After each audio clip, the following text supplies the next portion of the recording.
Hey guys, this is Julian from the Binding Lab, and in this video I just want to talk about what is my afterthoughts after installing like Airlift suspension from Airrex, and this is actually very generally pertaining to airbagging your car, and should you get Airlift suspension. So if these are your questions, just want to give you guys my thoughts after installing a set of Airrex on my car after taking out the OEM ones. Okay, so at the OEM, it had I think it was like magnetic adaptive suspension, something like that. It wasn't actually able to raise and lower the car, but it was able to stiffen on sport mode, and it was able to loosen up on comfort mode, which was generally quite okay. But at the high speeds of, let's say, upwards of 180, it was very wobbly, and I just didn't feel good about it. And I was even getting oversteer sometimes, or even understeer, okay, which is not something you want to have when you're doing like high speed cornering. Okay, so it's part of the cough. After I installed the Airlift suspension from Airrex, I want to give you my afterthoughts. Okay, so wobbliness was one of the first thing that I considered when I installed it. That's the main thing. But at the same time, that could have been done away with coilovers if you wanted coilovers instead. That's the other option. So why Airlift? The main reason why I wanted Airlift is because okay, now this is in the lower setting, and just to show you what it's like. Obviously, no one's gonna drive in this setting, because if you try to drive in this setting, you're just gonna hit like the fenders, which is dumb. You can't drive in this setting.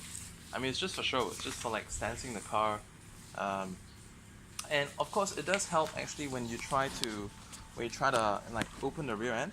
If let's say you went grocery shopping, you want to take stuff out from the boot, it makes it really easy because it sets at a low, comfortable height. If you're taking something heavy out of the boot, it's really nice and easy. It doesn't help getting into the car, though it looks good. So depending, let's say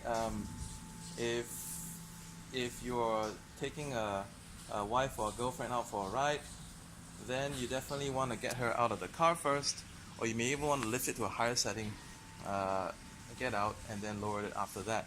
Okay, that just makes sense. So in that respect, it's actually good, because if you're trying to let's say if you had trouble with a low slung car, the ability to raise and lower it when you're getting in or getting out of the car, that definitely helps a lot. Where putting groceries in, taking it out helps a lot. The main reason why I wanted to get it, okay, I forgot, is because it was a point of time when I just purchased this car, and then we were going to like a friend's graduation at a university. We had to go up onto a car park with not built on even ground, and I had the lower part scraped, and I was like super pissed because at the time the car was like a week new, and I got the bottom scraped. Like, I was super pissed about that. But unfortunately, ever since installing this set of suspension, okay, because if you're in the performance type, if you're a performance type of guy, usually you get to adjust what kind of a ride height you want. So this is not the ride height, but I'm just going to show you what the ride height is going to be. Okay, let me just raise it. Okay, so you have a very interesting control that looks like this over here. Okay, and with this you can actually raise the ride height. So I'm going to press the button, I'm going to step out. In the meantime, you can see the background raising and stuff. So here we go. I'm going to hold it for a couple of seconds. It's raising. Everything's lifting up, and basically you can see it lifting itself. Yeah, you can see it lifting up. And now at this level, I could turn my wheels, and because of the camber, it's not going to hit the fenders. Okay, but I want to tell you that one of the main reasons was I was getting pissed off with the bottom getting scraped. But in the first week of owning the car with the new Airrex suspension, I was getting more scrapes than ever. I had scrapes on the insides of the fender. Okay, for example, because it was on a lower setting, and when I was turning, I think the camber setting was not well done. So please check that your workshop is good at setting camber, measure the stock camber and make sure it's. I felt as though that they increased the positive camber, and because of that I had scrapes on the inside. Okay, and then also I had a fair bit of bottoming out as well.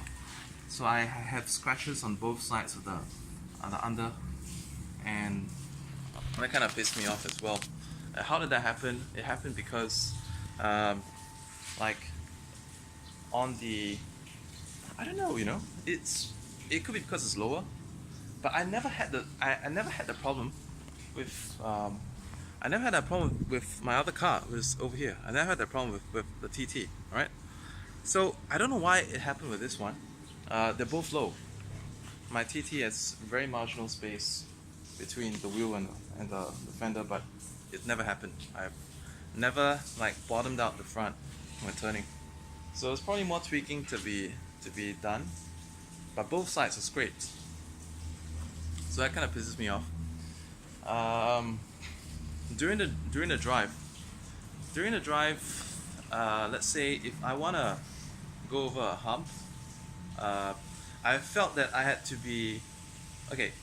This is one major misconception that you may have. Okay, you may be thinking with something like this, you can raise it up front and rear, and it is true, you can. I'm going to show you how you do it. So this is front and rear at 100 psi. I'm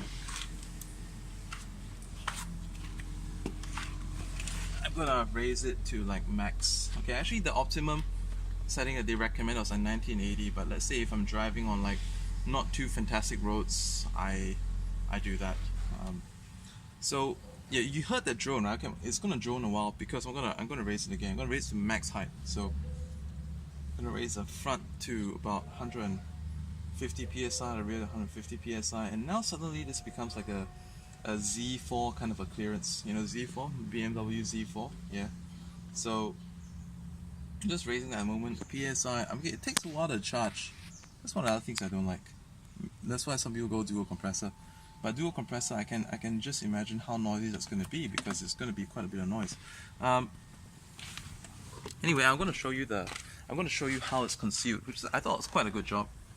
Because the mechanics that installed it, anyway, I'm going to show you the suspension first. One thing first. So this is at full clearance, full travel.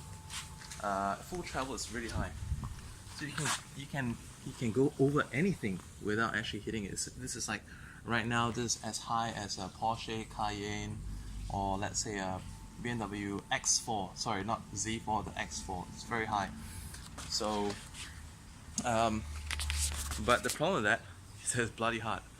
So it would seem as if you have no springs and you're just probably like moving on wood blocks. Yeah. So if you're on your own, it's fine.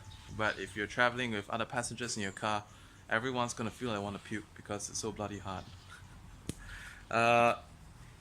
This is not okay. I think that if you have the plan to back your car for the purpose of being able to raise it over obstacles and to lower it for performance, well, this may not be what you want.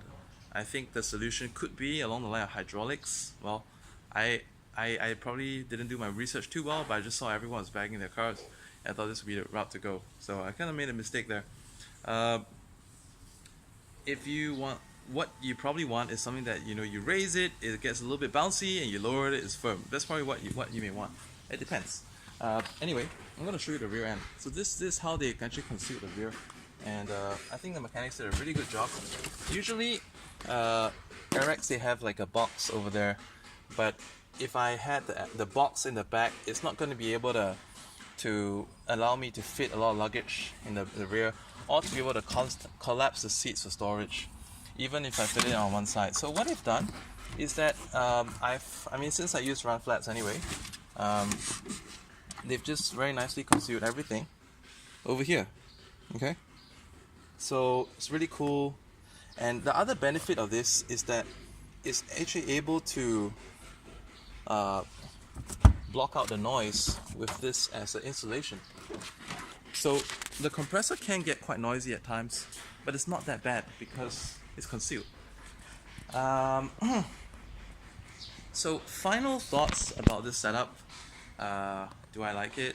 Well, there's I like the drive. I like the fact that it's able to compensate for the softness when you're turning. So it's it's almost as though I had a set of sway bars or anti-roll bars installed. I mean stock, it does have struts, it does have that, but it seems as if I've changed it to aftermarket ones, because now when I corner, I can feel the difference. There's like no sway, no roll, little or no roll, perceptible, no perceptible roll. I mean this RS7 built upon the A7 platform uh, is already very stable by itself. Okay, it already is very stable. People like say in reviews, and they say it moves like a ghost. Uh, it hovers, but it's gotten even stabler. So in the corners, you know, you can do like bends at 210 kilometers per hour, not miles. It still feels super stable. Um, but and also you see it on that controller thing, that the numbers are running. So what it does is that when you go into a corner, it compensates for on the other side, and it has sensors on every wheel, so that when you see approaching a little bit of a bump, it may firm up or loosen up, just to to kind of like provide some comfort, and that's kind of good. So generally, it's for performance, it's definitely a plus. Okay. It has features that probably hydraulic setup wouldn't have, because I don't think the hydraulic setup is able to very intelligently like increase pressure and reduce pressure when you're going around bends or on the corners and stuff. But ever since having the system, okay, like I felt that as though I have to concern myself with adjusting the travel height and pressure a lot. I mean, pressure's basically, you want to increase height, just to increase pressure and all that. So I'm going to increase, decrease pressure throughout the drive, and I don't think this is something that someone who, let's say a valet, could do. So I wouldn't trust my car to a valet at the moment. Um, or I wouldn't trust it to someone to drive. Let's say there's all these drive for you services that you can engage if you, let's say, go partying, and then you don't feel like you're sober enough to drive back. You can hire someone to drive, but I don't feel that I could trust someone to do it if they don't have a familiarity with such a system, because like if I had to set it to a higher PSI so that it won't screw up and give me scratches on the base, it's just gonna make the ride super tough and bouncy, and I'm gonna feel like I want to puke, and I wouldn't want to be in the backseat anyway to begin with. And that would probably take away the whole idea of driving out, parking in front of a club, and because you just wouldn't want anyone else to drive the car back, because they're gonna make you puke anyways. And the whole point of getting someone to drive for you is so that you can go back in comfort and not have to worry about the ride or the car being scratched or anything. But that's going to be a problem. Um, and let's say valet is not really that much of a problem, because I could just set a PSI high, and then the valets usually know how to slower the car down anyway. My battery's running out, so unfortunately I have to end this video, but I hope I've given you a couple of points to think about when you decide to give yourself airlift suspension for your car, to back your car. Alright, that's all for now.